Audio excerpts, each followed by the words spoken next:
વડવાઓને જેને આશરો આપ્યો અને જેને નવઘણને પોતાનો દીકરો આપી અને જીવતદાન આપ્યું એવા દેવાયત ગૌશાળા બાપુએ નામ રાખ્યું છે.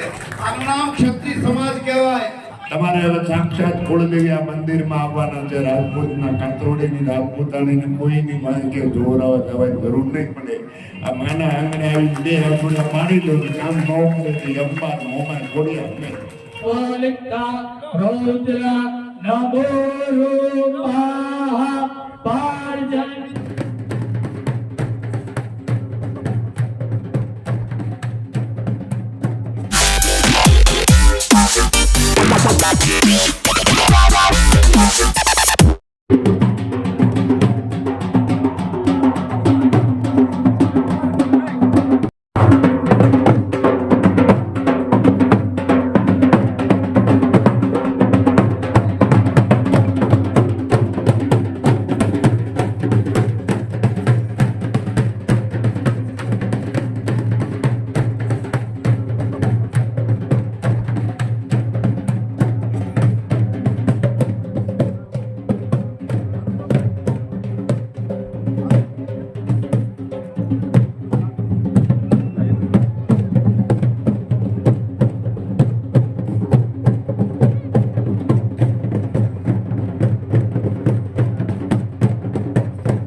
जयते मंगलाकाले भद्रकाले कपालिने दुर्गा क्षमा शिवा धत्री स्वाहा स्वदा नमोस्तुते.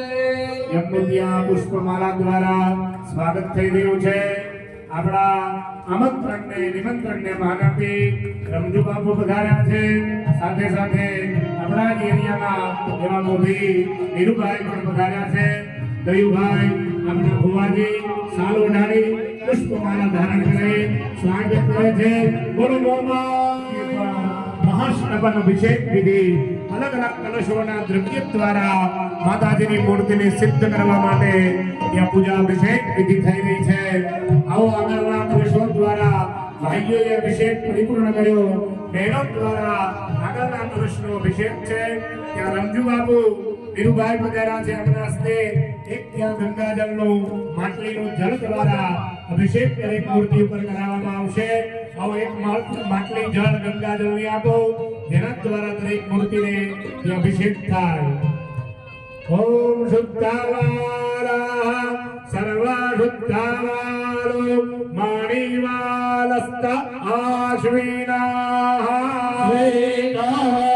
श्वेताक्षोरुणस्ते रुद्राय पदुपदाय कर्णायाम आवलिक्ता रौद्र नमो रूपः पार्जन्याः જે તીર્થાનિ પ્રસારંતિ શ્રીકા દયુભાઈને પણ આપવામાં આવે. એમના પ્રતિષ્ઠા નિમિત્તે તમારા સરવૈયા અને જેણે માં અંબાની કૃપા એના ઉપર ઉતરી. પેલા ભૂવા હતા, બાપુ એમ કહેતા કે પેલો ભૂવો હતો રાખડી પર, અને પછી હવે સંત થઈ ગયા. હવે એમ ઈ કહે છે કે ખોટા ભૂવા ધૂળે નહીં, મને બરાબર ગમતું નથી, મારે વાહા ફાડી નાખવા છે, એમ બાપુ બોલ્યા હતા. મેં એનો વિડીયો સાંભળ્યો હતો. તો એવા બાપુ અહીંયા પધાર્યા છે અને એને ગૌશાળા કરી છે. એમાં તમને ખબર પડે કે એને કેવું નામ રાખ્યું છે ગૌશાળા. તમારા વડવાઓને જેને આશરો આપ્યો અને જેને નવઘરને પોતાનો દીકરો આપી અને જીવતદાન આપ્યું, એવા દેવાયત ગૌશાળા બાપુએ નામ રાખ્યું છે. આનું નામ ક્ષત્રિય સમાજ કહેવાય, આનું નામ ખાનદાની કહેવાય કે કેવું એને કામ કર્યું. એવા પૂજ્ય રમજુ બાપુને વિનંતી કરું છું કે આ સમાજને આ પ્રસંગે થોડા એવા શુભ આશીર્વાદ આપે. આજ્ઞા દાદા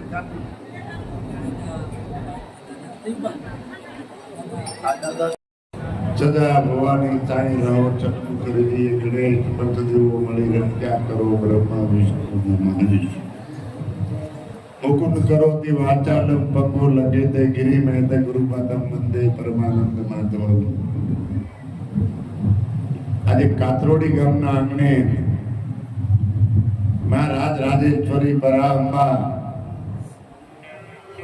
મોમાઈમાં કોડિયારમાં છગના ચિકોતર અને પઠાપીર ચરવિયા રાજપૂત સમાજના જે પૂજાતા મઢની અહીંયા પ્રતિષ્ઠાનો આજે ત્રીજો દિવસ બીજો અને એમના આચાર્ય પિયુષ દાદા ત્રિવેદી એમના ચરણોમાં વંદન. હારે ઉપાચાર્ય તરીકે બિરાજમાન પિયુષભાઈના પપ્પા પણ હવે અમારા માટે તો વડીલ ને અમારા દાદા ને એ બ્રાહ્મણો, ભુવાત્રી ગામના મહેમાનો, ફૈબા સાહેબો, ફુવાઓ, જમાઈઓ, ભાણેજરું અને મોચા, જડકલાથી પધારેલા નીરુબાભાઈ, એને એક વાર જોરદાર તાળીથી વધાવી મારી રાહ છે. આ પ્રતિષ્ઠાના પધારેલા મહેમાનોને હું આ કાતરોડી વતી આવકારું છું. જે ગામમાં કુળદેવીનો મઢ પરિપૂર્ણ થઈ જાય એ ગામની ત્યારથી એટલે કાલની થી તમારા ગામની ઉન્નતિ શરૂ થશે. કે જે માં પૂરા કપડા નો હોય, ખાટલે પૂરા ગોદડા નો હોય, પૂરું માન નો હોય, અને એ માં એક ખૂણામાં કે વંચની પડદારે બેઠા બેઠા એના આત્માને દુઃખ વ્યક્ત થતું હોય, 4 દીકરા હોય, 12 દીકરા હોય, 2 હોય, પણ દીકરા કે હું માને આવકાર ન દેતા હોય અને એ માને જે દુઃખ થાય અને ભગવાનને પ્રાર્થના કરતા હોય, એવી જ માં કુળદેવી છે. કે જ્યારે આપણે બંગલા બનાવવા માંડીએ, આપણે બધું સાહેબી કરવા માંડીએ, બહાર એટલે બધી સાહેબી કરી અને આપણી કુળદેવી આપણા વડવાએ ફળામાં બેસાડેલા હતા. ત્યારે આપણે દેશી નળિયા વાળાને ધૂળના મકાન હતા. આજે આપણે બંગલા બનાવ્યા, એસી નાખ્યા, બધું જ બનાવ્યું હોય. એ લાકડાના ફળે હવામાં ચાલંગડમાં બેઠા, ચાલંગડી રાજી ન થતા હોય. ઈની માં આરસની મૂર્તિમાં આવશે, મંદિરમાં બિરાજમાન થશે અને બ્રાહ્મણ ચારે વેદના મંત્રો બોલશે. કાલે ખંકારો કરશે ભગવતી મામા અંબા ખોડિયાર કે કમા મારા કાંતરોડીને, મારા ધરવૈયાને, મારા યજમાનોને, કમા મારા પરિવારને. એ ખુશ થશે અને એ મંદિરમાં બેઠી બેઠી એવો આશીર્વાદ આપશે. એનો એક પુરાવો તો અમે નિરૂપણ તમારે સામે બેઠા છીએ. હું અમારી પાસે હતું, આજે અમારી પાસે હું નથી. હું અહીંયા કપામાં દલાલું કરવા આવું છું. કહેવાનો મારો મીનિંગ કે મને કોઈ શેર તેલ નો દે અને બદલે 500 ડબ્બા તેલ યજ્ઞ હોય તો 500 ડબ્બા ઘી પણ આપે. એનું કારણ કેવળ કુળદેવી ખુશ. પોતાની જનેતા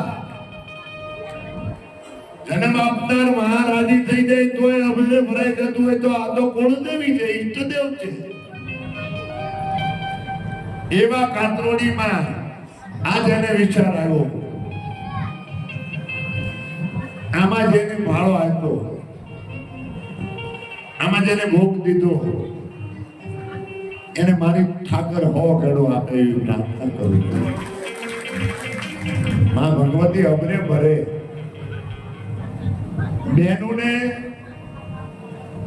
દાદા આપણે જે બોલ્યા ને કે ભાઈ હું તો પેલા જોતો એટલે બધા જોવરાવા આવતા. કોક કે દીકરો નથી, કોક કે દીકરો કંદડે છે, કોક કે દીકરો રાખતો નથી, કોક કે દીકરો દારૂડિયો છે, કોક કે દીકરો જુગાર રમે છે. બધા પ્રકારની ફરિયાદો દીકરાની આજે કરે, કોઈ એના ધણીની ફરિયાદ કરતા અને હું સાંભળતો. અને પછી એને એક જ શ્રદ્ધા આપતો માતાજી પાસે હવનની, કે હવન કરી નાખો માતાજીના.